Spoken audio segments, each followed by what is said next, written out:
Hi guys, so as promised, here is chapter 3 and 4 of our home learning book, A Boy and a Bear in a Boat by Dave Shelton.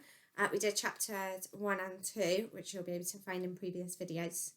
So here we go. The end of the last chapter, we discussed where the bear said, "Did you happen to bring any food with you?" And we were a bit like, "Oh, do we think that the boy brought any food?"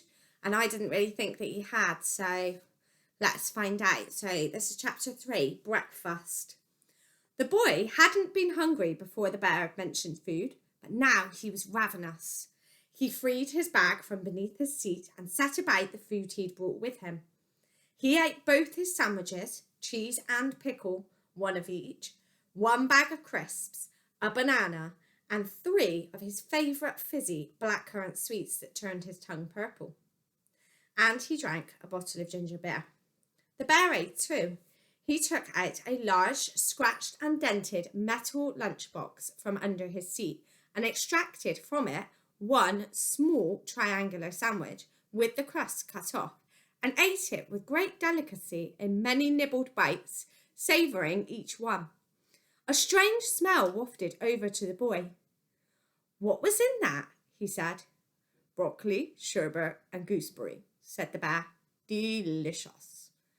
"That's a good big lunchbox you've got," said the boy.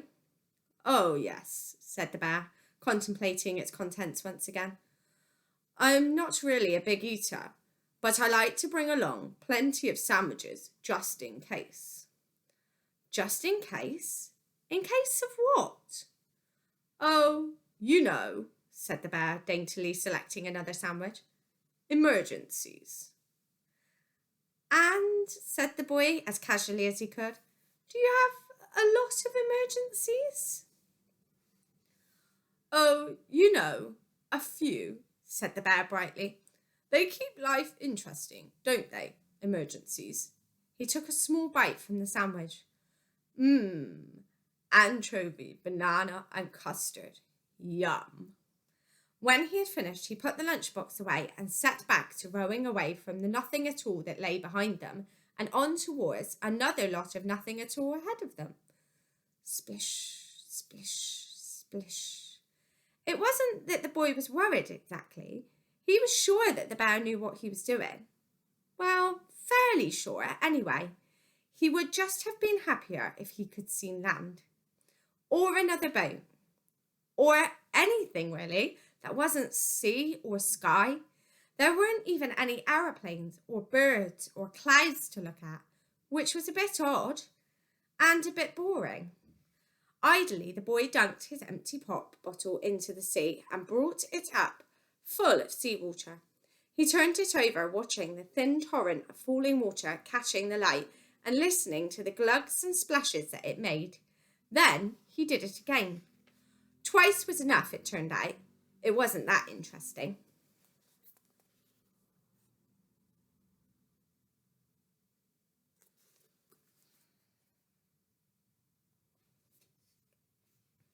He sighed and contemplated the bar of chocolate in his bag. He loved chocolate, but on balance decided not to have any just now. He would save it for later, in case of emergencies. The bear was singing to himself as he rowed now in a sweet, high, quavering voice. It reminded the boy of his gran singing hymns in the kitchen while she did the washing up. The bear sang so softly that the boy could make out neither the words nor the tune, but it was clearly quite jolly, whatever it was, and that was rather reassuring. The bear certainly seemed to enjoy his work, grinning as he sang as he rowed. The boy decided not to disturb him with any of the questions he would like to ask. Instead, he took a look around. That didn't take long. Outside the boat was the very same view in every direction. Inside the boat, there wasn't space for very much that might be interesting to look at. The bear kept the bottom of the boat absolutely clear. He had even been careful to gather up his sandwich crumbs and put them in an old treacle tin that he used as a bin, and anything that might be worth looking at was stored under the seats in a jumble of shadows.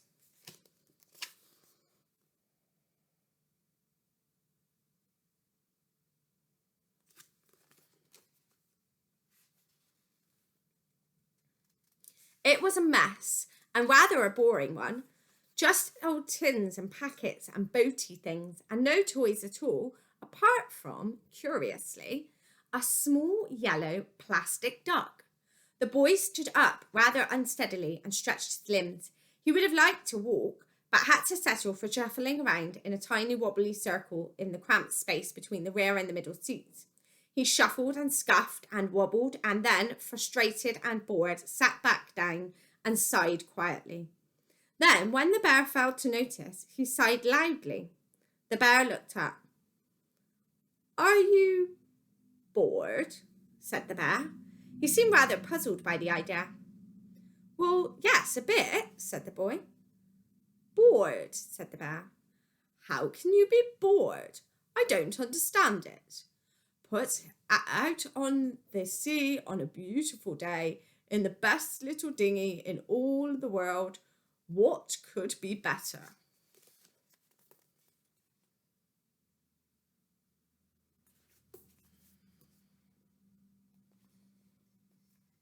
"Arriving?" said the boy, but the bear took no notice. "Bored, eh? Well, I suppose you'd better try the complimentary onboard entertainment then," said the bear. "Onboard entertainment?" said the boy, smiling expectantly. "Oh, yes," said the bear.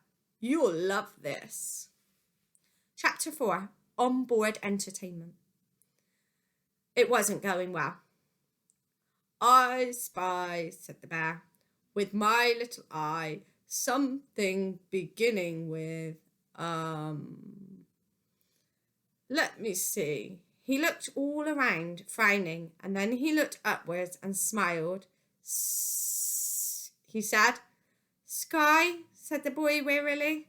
The bear looked almost shocked, and then his grin returned wider than ever. "That's right," said the bear. "You know, you really are very good at this." "Thanks," said the boy, without enthusiasm. "Your turn," said the bear. "I spy with my little..." "Oi, now, you've got to have your little eye open if you're going to spy anything." Wearily slumped on the rear seat with his head in his hands, the boy opened his eyes halfway, staring up from under furious eyebrows at the bear. He began again, his voice bored and flat.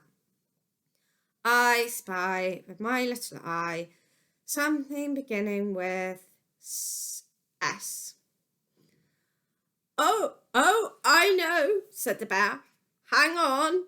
He furrowed his brow in concentration, rolled his eyes up to one side, down at the deck, up to the other side, scrunched them shut, opened them again, tapped his foot, scratched his head, scratched his bottom, scratched an ear, muttered to himself, waggling his jaw, hummed a little.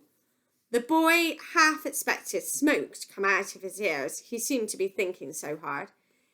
"Is it? Oh, no. Hang on. Oh, I know. It's, all the eye rolling and scratching and tapping and waggling stopped for a moment, and the bear looked blankly at the boy.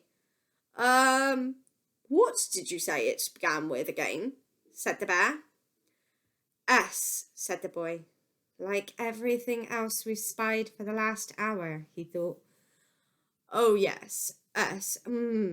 That's a good one. Let's see now." "Oh, for goodness sake," thought the boy.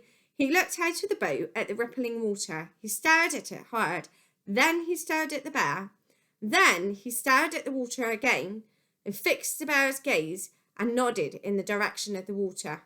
The bear looked at him blankly.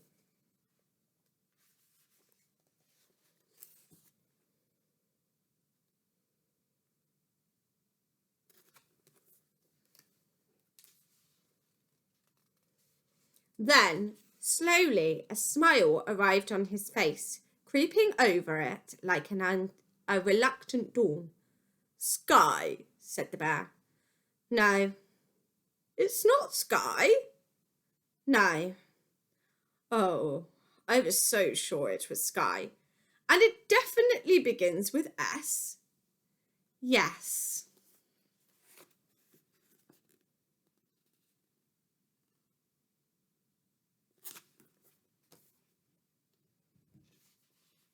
The boy nodded at the water again, trailed his hand in it, splashed it about a bit. The bear had an expression of mighty concentration again, but clearly wasn't taking the hint. In desperation, the boy began to sing softly under his breath. A sailor went to sea, he whispered. The bear looked around him, squinting and frowning. To see what he could see, sang the boy. The bear just looked confused. But all that he could see, sang the boy, jabbing his finger towards the water. The bear closed his eyes and shook his head as if he were trying to dislodge a thought that had got stuck somehow. The boy sang louder. Was the bottom of the deep blue sea. He was almost shouting by the end, leaning forward and staring hard at the bear in exasperation, pointing at the water with one hand and miming a wave-like motion with the other. See? Said the bear uncertainly. Yes, said the boy, slumping where he sat as if exhausted. Well done. Oh, goody, my turn again, said the bear. I spy with my little eye something beginning with S. Sky, said the boy. Crikey, said the bear. You really are very good at this, aren't you? Have you played a lot before? A bit. Look, Bear, do you think if we're going to play that maybe we could change your rules a bit so we can spy things inside the boat as well as outside? Oh no. That would make it much too hard. Besides, I don't know how to spell most of the things in here. Come on, your turn. But, come on, just a few more rounds. I really think I'm starting to get the hang of it now. But, okay. The boy looked around just in case, but all he saw was sea and sky.